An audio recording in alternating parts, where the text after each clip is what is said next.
What's going on, everyone? Welcome to what I watched in March.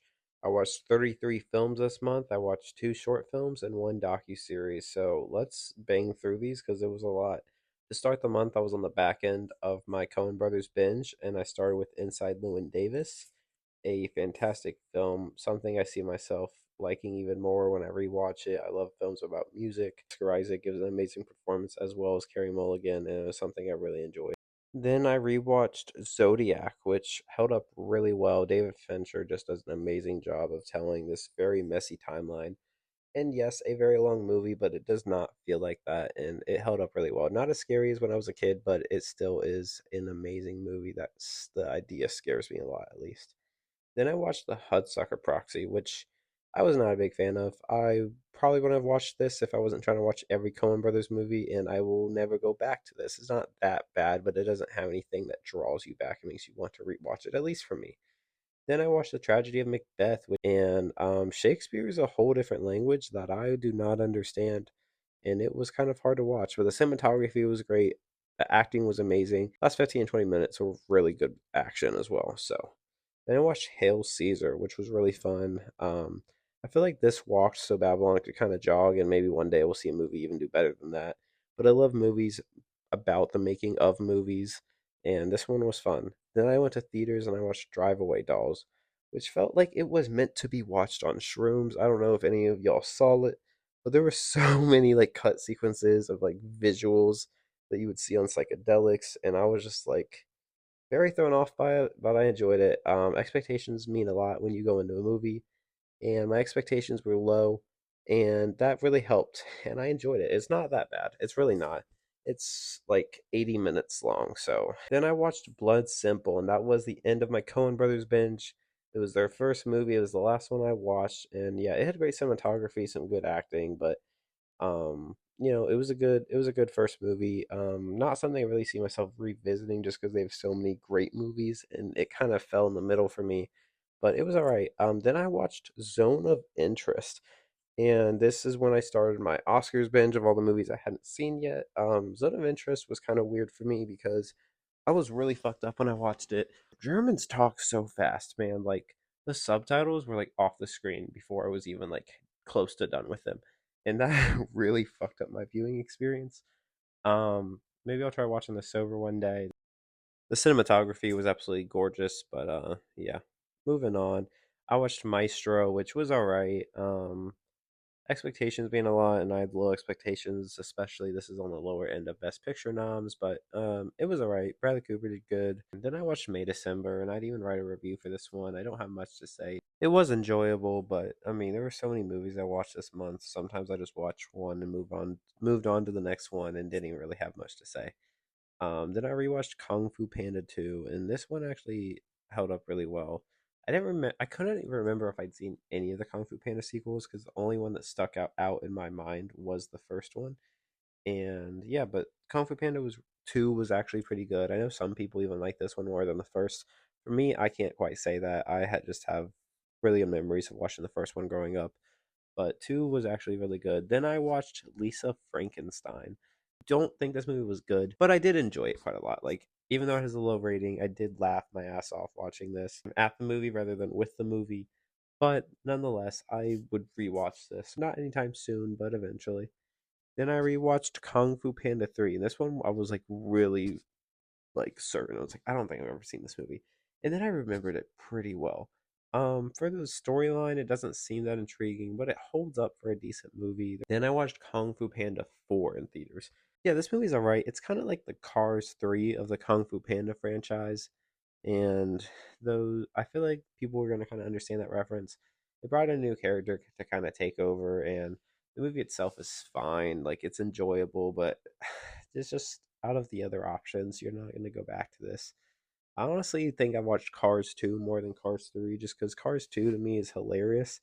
It should not exist. Yeah, Kung Fu Panda was 4. I legitimately keep trying to remember this movie, and like one of the few things that only comes back to my mind is Jack Black singing "Hit Me, Baby, One More Time" as the credits roll. And I genuinely think that is one of my new favorite songs. It's really good. Then I watched The Wonderful Story of Henry Sugar, a short film by Wes Anderson. I really been wanting to watch some Wes Anderson. I've seen all his movies already, so I was like craving for something new. And this was like the same night he won the best short film, so I was like, yeah, I'll watch it. Then I watched Dude, Where's My Car? And this is a great stoner movie. I will probably get this on Blu-ray. It's super fun. It's just something you can put on and just laugh at the stupidity of it, and it was really enjoyable. Then I watched Bo Burnham Make Happy. Such a good job of like mixing surface level issues with deep meaningful issues and then just like balancing them out really well and making people laugh but also like making them understand like the actual problems that people deal with in this world. And he's just a genius that has really helped me so much over the years. But then I watched Dune, the one that came out in 1984, directed by David Lynch. And I really liked the idea of David Lynch directing it. This very ambitious director, very ambitious guy directing this big, ambitious world and universe. But it just was unfortunate we didn't have the technology at the time to kind of match everything this world had to offer. Then I watched the new Mean Girls with my expectations at the fucking floor. And I actually enjoyed this. I mean, I was fucked up and I wasn't expecting to watch anything good and I had a good time. It's nothing great, but there's much worse out there. Then I got to watch Wicked Little Letters, and this hasn't came out yet, but this is something I really recommend. Jesse Buckley and Olivia Colman are hilarious, and they're both absolutely amazing in it. I recommend seeing it when it comes out. Then I watched Lost in Translation, and this is just one of those movies that just like kind of catch you up and make you feel a certain way. And what way that is, I don't even know. Just one of those films that is very hard to express how it makes you feel.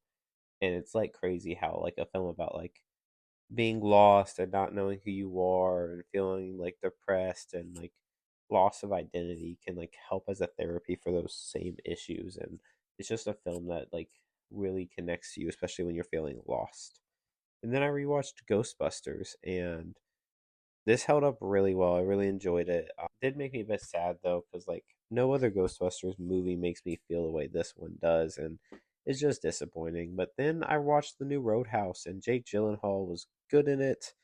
Everyone else was kind of bad. There was like a couple other decent performances, but like outside of those decent ones, everyone was like legitimately bad. Like I enjoyed the first half of it. I thought it was gonna be alright. I thought it was gonna kind of be like the first one, which do really enjoy. And I mean, Jake Gyllenhaal does his part, but everyone else just tries to ruin it. The script is bad. This movie feels like rushed. Second half of the film is absolutely terrible. Anyone that's posed as a villain is absolutely awful. Script is bad for them. The acting is just as bad as the script, and it just feels like rushed adrenaline. It's too much, and Jake Gyllenhaal is the only savior of this movie. Then I saw Late Night with the Devil in theaters, and this was great. I'm not gonna talk about the AI images shit because, like, however you feel is fine. Like, I'm not getting into that. I'm just gonna talk about the movie, and I fucking loved it. There's so many horror movies that come out that are unoriginal and have nothing to offer and don't do anything new for the genre, and don't bring anything new. And Late Night with the Devil brought us new shit. If you can do something new, you have your own vision, if you have your own idea, bring it to light. Then I got to watch Bob Marley One Love, and this was so disappointing. I know one said it was great, but I was still hoping like I could enjoy it because I like biopics. I love movies about music, or like one of my favorite subgenres of movies. And I love Bob Marley's music, but this film just felt like very uncohesive. It just felt like they were covering whatever was going on at the time, and then it was like show how they made this hit, and then go back to this, even though it's boring. And it just it was not what it should have been, and it's so stupid that this is what they chose to make as the Bob Marley biopic. I'm done talking about it. Whatever. Then I watched Quiet on Set: The Dark Side of Kids TV. I didn't write a review on this one. I just didn't have much to say. It drained me watching this. I know there's so much more out there that could be talked about as well, which made it even harder to watch. It's rough, man. It's rough, but it was a really good docu series, and it's something that needs to be seen or at least known about, and I feel like that was accomplished with this docu series, so that's good. Then I rewatched Her, one of my favorite all time movies. This is my first time rewatching it, surprisingly, and oh, I just love it. Every scene, every shot, every line of dialogue, like this movie's just perfect and beautiful, and kind of like lost in translation. It's hard for me to put into words how this movie actually makes me feel, but those movies that you watch when you feel lost a little bit. Another movie I saw that has not came out yet is Sting, and maybe I'll be alone in this because I've seen some shit reviews for it, but fuck it. I'll go. I'll fight for this movie because I really enjoyed it. I really enjoyed the spider fucking monster. I thought the characters were actually really likable. I thought the movie was funny. I fucking liked it and deal with it. Then I watched Immaculate, and I'm not fighting for this movie. I thought it was boring as shit. I didn't like it. There were some good parts of it, but it didn't make up for the bad parts, and I just wanted to watch something else. Then I watched Winnie the Pooh, Blood and Honey. Yeah, this movie could have been a lot better. I don't think it's utter, well, it is utter garbage, but I don't think it's like the worst horror film I've seen, not by a long shot. It could have been better. It took itself too serious, which isn't like, it didn't take itself super serious, but it was more serious than it should have been. And yeah, and I watched Winnie the Pooh, Blood and Honey too, and that was everything I wanted out of the first one. It was not serious. It was fucking gory. It was cheesy. It was everything I wanted and more. Absolutely loved it. Then I rewatched Ghostbusters Afterlife, and this one was good. It didn't hold up as well as I was hoping. I love Paul Rudd, and that was my main like motivation for really wanting to watch this the first time. And he's good in it. I love Paul Rudd as a teacher, especially, but it could have been better. Then I watched The Spider Within, a Spider Verse story. Not much to say here. It was really short, but the visuals were great. I love Miles Morales. I mean, there's not much to say here. I just really can't wait for Beyond the Spider Verse. Then I watched Ghostbusters Frozen Empire, and this one just felt like a cash grab. So many characters, so many, and it's honestly like not a hard watch. I wish it was a little shorter. Like there's much worse movies I've seen this month, but there's nothing special about it. Like nothing special about it, and that's the main negative of it. Then I watched Shiva Baby, and this movie made me so uncomfortable. It made my skin crawl. I wanted to leave the skin I was in. It was so uncomfortable. It was such a good movie. Then to end the month, I rewatched Godzilla vs. Kong, and it was alright, man. Like, I enjoyed the action of this one. I feel like they did better with the characters, but they still have no idea how to manage the characters in these type of films.